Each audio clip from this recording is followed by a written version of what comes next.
Prisons of the mind. Perhaps the only limits to the human mind are those we believe in. By Willis W. Harman.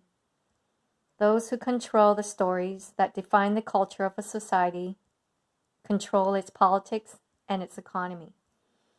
This truth is crucial to explaining how a small cabal of right-wing extremists was able to render the democratic safeguards of the U.S. political system ineffective and gain control of the governing institutions of the nation. It is also crucial to framing a strategy for advancing the Great Turning.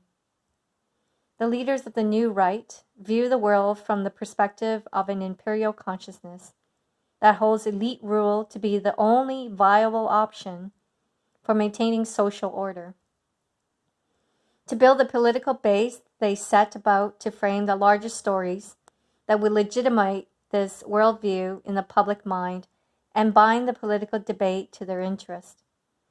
Thus, the true believers of the New Right gained power not by their numbers, which are relatively small, but by their ability to control the stories that answer three basic questions. How do we prosper? How do we maintain order and keep ourselves secure? How do we find a sense of meaning and purpose in life? We might call these our prosperity, security, and meaning stories. The New Right has carefully honed and insistently retold imperial versions of these stories to legitimate, even celebrate, the ordering of society by hierarchies of domination. Given the long history of elite rule in the United States and other Western democracies, many elements of the stories they needed were already familiar within the culture, as they are but variations of the stories imperial rulers have relied upon for millennia to legitimate injustice. The leaders of the New Right only needed to organize them into simple messages and recruit sympathetic scholars, preachers, politicians, media personalities, and think tank pundits to repeat them constantly through the megaphone of the corporate media.